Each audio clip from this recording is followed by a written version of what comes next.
Do you love triangles? Because I love triangles. And unfortunately, the Doom Triangle is due for a nerf or a buff. I don't know what it is because France truly suffers or, does it. I don't know.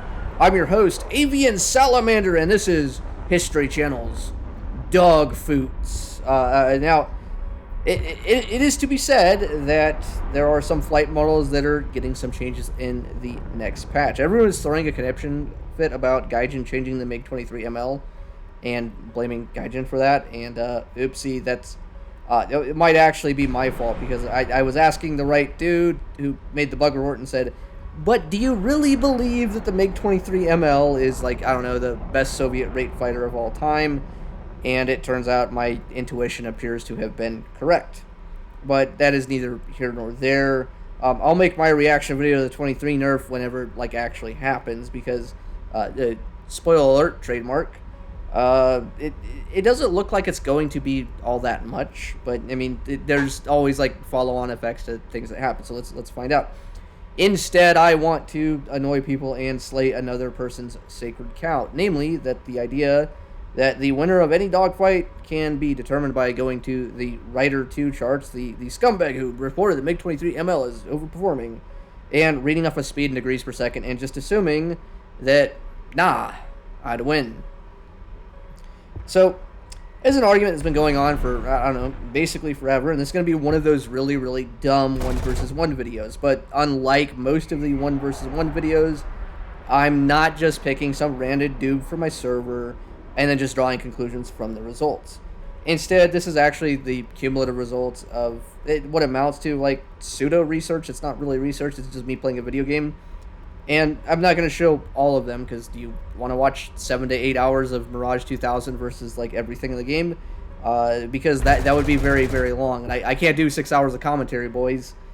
Instead, I'm showcasing what amounts to the closest 1v1 footage I could generate with someone who I think is fairly good, and he flies the F-16 by, like, what you would think the doctrine is, namely playing to the rate. Yes, I could do this with other people. I could show footage from Shezarate or Butters, but number one, I don't want to fucking hype them up too badly. Them fuckers got a big ego because I'll be hyping them up all the time.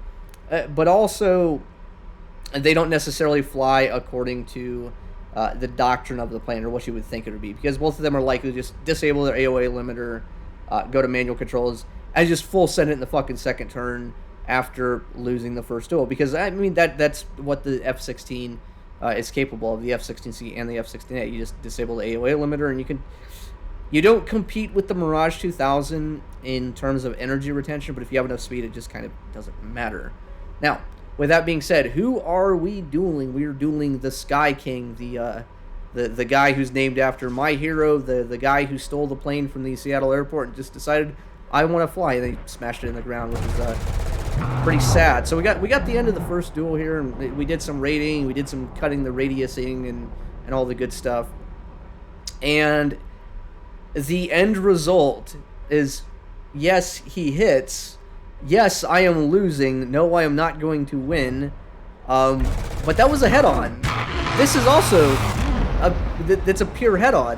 Like, and this is the problem with the Mirage 2000. This is the problem with, like, assuming that looking at a chart and going rate bigger equals gooder doesn't really tell the full story. Because what the Mirage 2000 does, and what the F-16 doesn't do nearly as well, is it doesn't need the energy to point its nose around. Like, yeah, cool, you get 500 kph fast, and you get 400 kph fast in it, and you're doing these big circles on the outside, and if the Mirage 2000 decides to conserve a little bit of energy, it can kind of point its nose where it wants to at will. There's also a couple things with the Mirage 2000 where you're like, yeah, you might have gave up some position, but a lot of the times it just doesn't matter, because with this plane, as long as you have a little bit of energy, as long as you have space below you to recover that energy, it's not that you can't do whatever you want.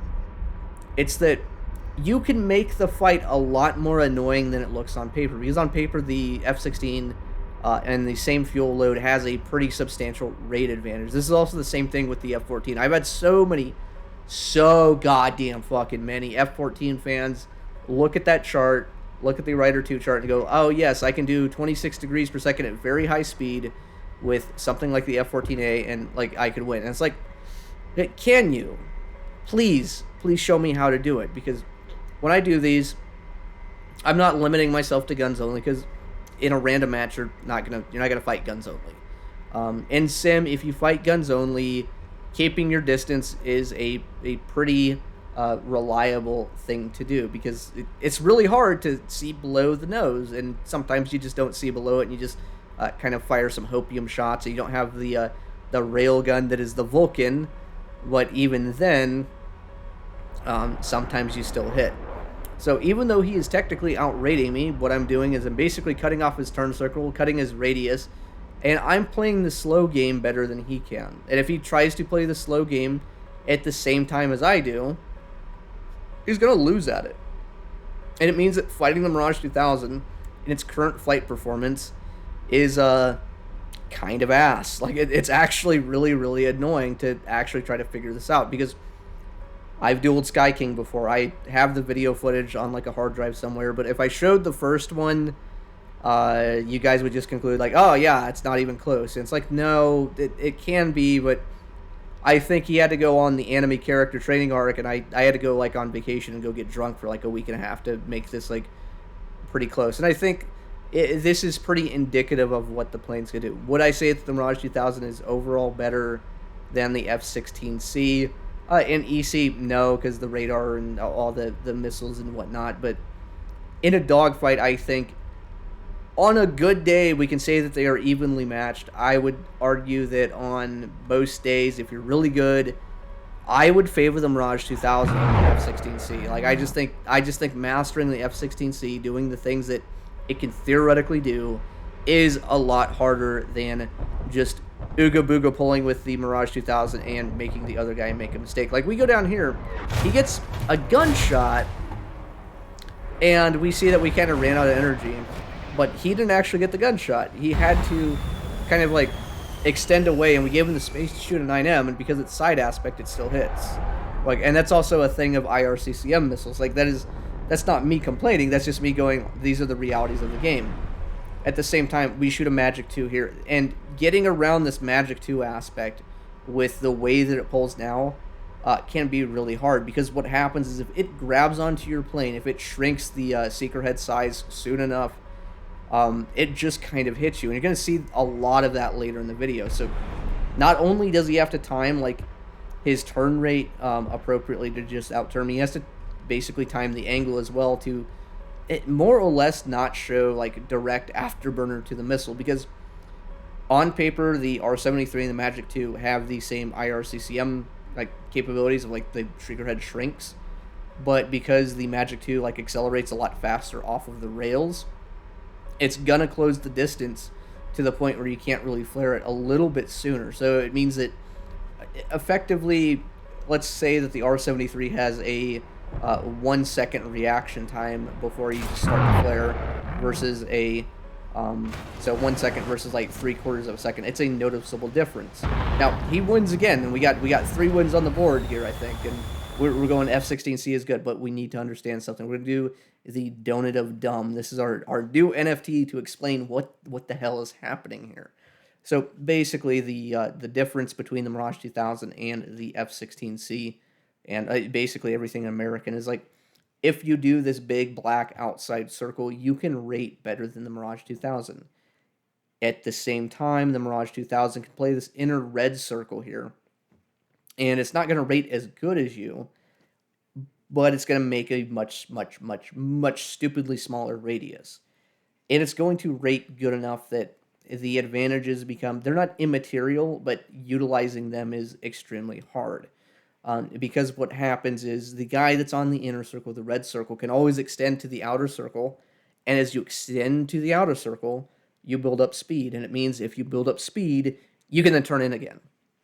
At the same time, if you are in the F-16C, if you're playing the outer circle and trying to do, like, this big rate, by the time you decide to cut in, you start losing speed again. So it's really easy to end up in a situation where you're playing that inner circle, and if you don't have enough advantage coming into it, you can also like really realistically fuck yourself. So what it happens is it's not like read a chart, I win, wow, I just maintained the speed and I was good. It's like, no, you can read the chart, but none of this shit happens in 2 dimensions. It happens in 3 dimensions. And it means that between both of these planes, the winner or loser really depends on kind of who times their polls better. Now that we've got the Donut of Dumb concept on the board, let's talk through a couple of these fights. Now, I am showcasing these fights in the order that they happened. I am not cherry picking. I'm not cutting anything out. The only thing I've cut out is there is a fight, I think, after this one where he runs out of fuel, I have fuel, and then I shoot him. And I think that's a stalemate. I think we've seen that enough. I don't think you guys want to see like 10 minutes of turning. So anyways, with the fact that the Mirage 2000 has a better initial turn and can kind of play that radius, immediately what happens, and this happens pretty much most of the fights, is I get a positional advantage. Like if you look at this fight, you go, oh, it's a 2-circle now, we're doing a tail chase here. He's got more speed, but I have the position to kind of sit behind him, and if he doesn't play this correctly, I can get a Magic 2 off. I can get a Mattress Super 530. Now, I am saving the radar missiles. I'm kind of looking at that going, if he goes up and he tries to do like a big extension, I'm going to shoot a radar missile from the bottom and just kill him. But it doesn't look like he's going to do that. I drop the missiles, and as he goes below me, I'm basically cutting just slightly in front of him. Now, what to do in this situation kind of varies. It's not a black and white thing of going, okay, go up, go down. Okay, I can't do this formulaically. I can't give you a complete formula here. But in the Mirage 2000, generally speaking, if you're pulling lead, you're kind of like doing the winner thing. Now, we get a Magic 2 off, and we're trying to get him to either A, be scared, we're trying to get close enough to him to get like a high deflection gunshot, because we do have to time this correctly. We can't just hold the stick back and be like, okay, the radius is going to win for us. It's like, no, we are doing a halfway like extension to the outer circle, getting a little bit of speed back, cutting it off, getting it back, cutting it off. And he's doing kind of the same thing, but he's doing the same thing from the outside as opposed to the inside. But because we have the position, we're kind of just sitting inside of him. And what's going to happen here is the Magic 2 is going to bridge the gap. Like, I don't think that this should hit, but for whatever fucking goddamn reason, that's a Magic 2. And flying around Magic 2 aspect against this plane is absolutely terrible. And this is also like one of the reasons, like in my last video, I'm like, oh yeah, the SU-27 is underperforming, but imagine how stupid that the plane with this kind of low speed performance could be with like an HMD R-73. I don't think anything could realistically counter it in the dogfight. So we merge, we go up, we do the one circle, and when we do the one circle, we know that we're going to cut in, so we don't necessarily need to pull as hard as possible. Like, we will pull hard, realize we have the position, and then kind of relax the stick and actually conserve speed a little bit. Because if we don't, we lose energy, and then the rate thing actually does happen. So we get a Magic 2 off, we get a Hopium shot, we disable the AOA limiter, pull really hard, and come back. Now, we have the position because we're across the circle from him, we're behind him, and we're not going to get the guns on. We're not going to get the guns on. He's got the rate. At this point, it's a tail chase. So what are we going to do? We're going to just kind of relax the pull a little bit and gain a little bit of speed, because we don't necessarily have to tail chase him. We're going to let him equalize the position, get a little bit of distance. We gain about 600 kph, and right here, we can pull in for the head-on if we really want to. But we're going to bait for a shot, because I do not like head-ons. I do not like head-ons against Vulcans. It's annoying as hell. And as we pull in, he kind of sees that we have the energy to go for the shot, and he avoids it. But in avoiding it, he gives up position. This is what I mean. It's like it is a push and a pull. It is not exactly like a complete black and white scenario of like, yes, I read the turn rate chart, it wins. Like, he has a massive energy advantage here. What's going to happen? Well, let's try to find out. Now, we're back in the same situation. He's got a lot of speed. He's going to go up, and we're going to relax the turn a little bit. We're going to gain a little bit of speed, because as we go to the outside, as we do like that little bit of an extension, we don't need a lot of speed to actually work with. As long as we get to shoot him, we're fine. He comes in, he pulls in for the head-on, and as soon as he misses, we reverse the turn, reversalated. That tongue twister, the Hefeweizen be going pretty hard, and we're gonna go up and we go for the hopium shot, and we actually hit. That is a hopium shot. He is below the nose, and he's very, very angry, but he's not actually angry. Like, we're in voice chat the whole time. Like, it's actually like pretty friendly, but you know, it makes it better to say that he's angry. What it just goes to show that if you mess up against the Mirage 2000, if you try to play the raid against it, it doesn't need a lot of room. It doesn't need a lot of margin of error to like actually come in behind you again. We merge again, we go up, and I think this or the next one might be a Magic 2 kind of lull moment. We come in, and we're nose to nose there. We're going head on because basically he's conserving a little bit of angle, but I'm conserving speed, so like our turn rates end up being kind of the same. But the second turn, we just pull in, and the Magic 2 kind of does the rest of the work. Like, yes, he is pre-flaring. No, sometimes it just doesn't matter. Like the Magic 2, the IRCCM, in rear aspect, if it can see the burner, it's like a solid 50% chance that it cares about the flares. Don't get me wrong, it cares about the flares. From certain angles, from certain aspects, from certain distances, it might as well not. Like, that is a shot where it's not repeatable. It's not, like, completely duplicatable every single time. But if you lead the plane, turn on the missile seeker, the bore sight at the right time where it doesn't see flares, it sees the plane right away, and then shoot it between the timing of, like, periodic flares, if he's not completely dumping flares, a lot of the times it'll just hit, and it makes this plane really hard to fly around, because you can't just do like the really, really big radius thing or doing the really big turn rate thing and do well against it. Like, he comes in, he goes for the second turn head-on shot, we dodge, and we didn't go for it because we want to win, and we get the Magic 2. He's pre-flaring. He's doing periodic flares. There's a delay between them. We get the Magic 2 off, and it hits.